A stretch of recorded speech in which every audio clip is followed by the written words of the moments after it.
getting ready to go to a dentist appointment.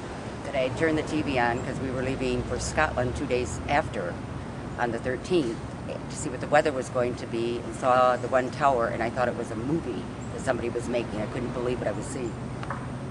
And then when I saw the second tower, I about fell over and called all my kids and said, something's very wrong. You need to turn on your TVs. I was in San Francisco, California.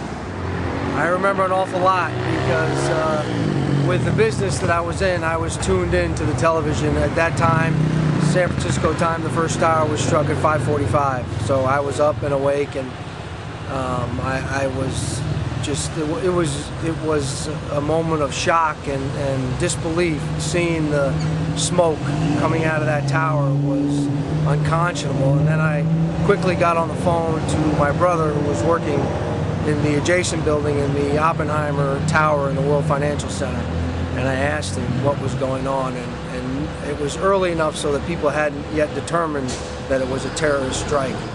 I was in school. I was a school teacher, and I was just in class, so we really did not know that anything had happened until the classes changed and we passed by the teachers' lounge that had a radio on, and the teachers were talking about it.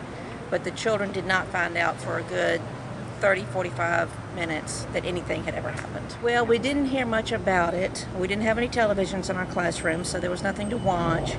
We do have Barksdale Air Force Base in Bossier City, Louisiana, and all the parents were coming in and picking up their children because the Barksdale was put on watch. So it was kind of strange to see all the military getting in gear. I was working at the Warren Truck Assembly Plant in Warren at that time. Initially I was working afternoons, so I watched it on TV. I usually got up in the morning and watched some TV, had some coffee, and just flipped on the news, and then I saw the pictures of the planes crashing into the World Trade Center, and I thought it was kind of surreal. I must have been seeing something that they had fabricated or whatever, and then as the news started to roll in, it explained how grave the situation really was. I was in my middle school in Ravenna because I lived there and then graduated from Palestine. And they ended up taking us down to the library and telling us what had happened, and we spent the next 2.5 hours watching the news and having them explain to us, what was going on and everything that had happened. All the adults were, upset and crying, and I was in 7th grade and I had no idea what was going on. Even after they did tell us, I didn't take it seriously. I think that a lot of people were afraid.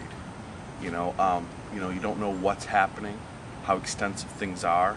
You're getting reports from here and there, and so it creates a lot of fear. I guess I was in disbelief, and once that settled in, I couldn't believe that could happen. But we fly a lot, so from then on, it was just like unbelievable what you went through at airports.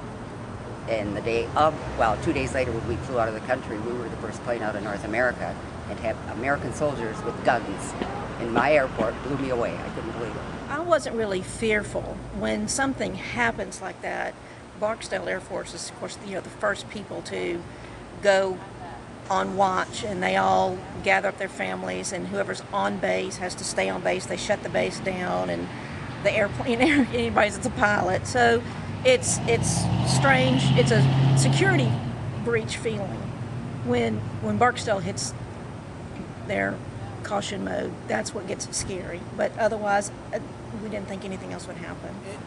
I was in San Francisco, most people were still asleep, but I had spent 10 years down there on Wall Street working in the building that my brother was in, which is the World Financial Center, and so I knew a lot of people that could potentially have been in the building, and some half a dozen that were, unfortunately.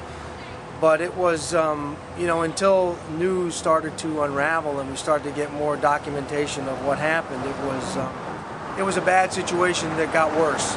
I called my father and mother, who were visiting from Vermont at the time, and told them that they needed to be aware of the situation, even though it was early in the morning. And I spoke with my father about being concerned about having worked down there, I knew how far into the sky those buildings reached, and if one were to topple over, and by the time the second one struck, I said, you know, if those buildings fall over, as one would think chopping down a tree might, I said it's going to be a real problem. And my father, being an architect, said that won't happen. It won't fall in that manner. And so, you know, I took some solitude in his words, thinking, well, at least they won't fall over because Dad said they won't. But I don't think, you know, then the next horror was when they sort of imploded upon themselves in the manner that they did. So it was a very distressing and terrifying time.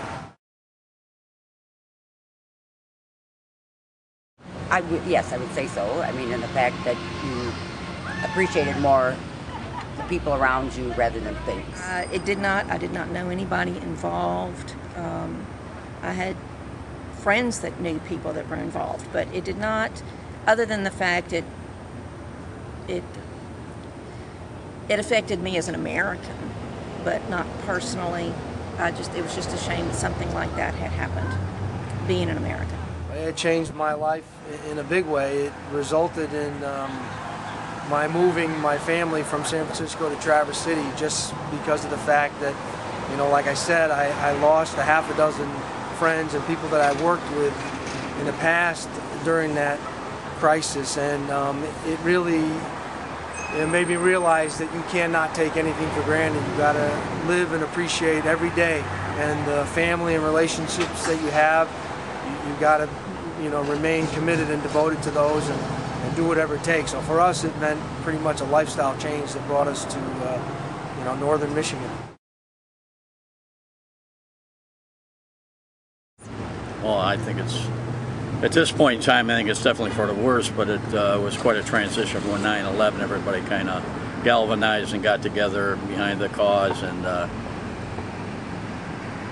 kind of realized what Muslim extremism really is and what they're trying to do to this nation. But I think a lot of people have forgotten about that, and I think we're headed down a road that we're going to be much more vulnerable in the future to those kind of attacks.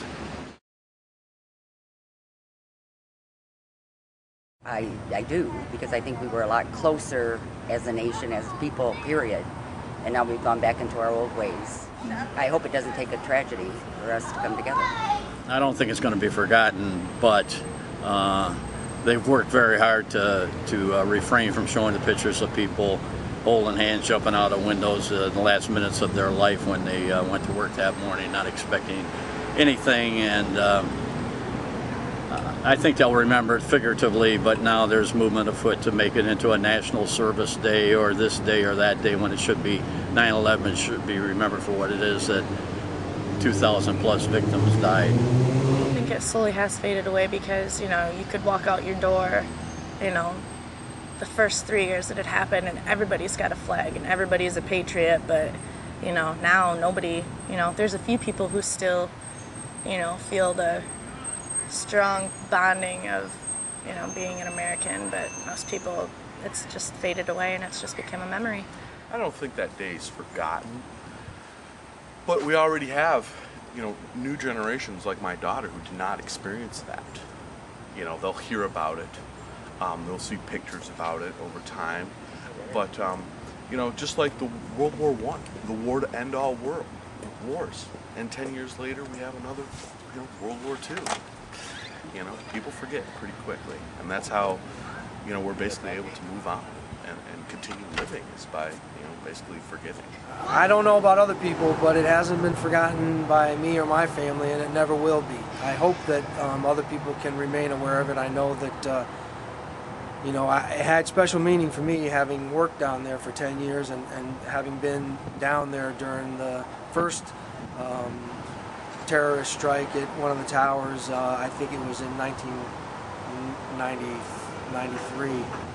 And so, but I hope that people will always remember what occurred there and the tragedy and the loss that our country suffered. Just, you know, don't take anything for granted and never forget that day. Hopefully we won't ever experience anything like it again, but, you know, we have to be conscious of it.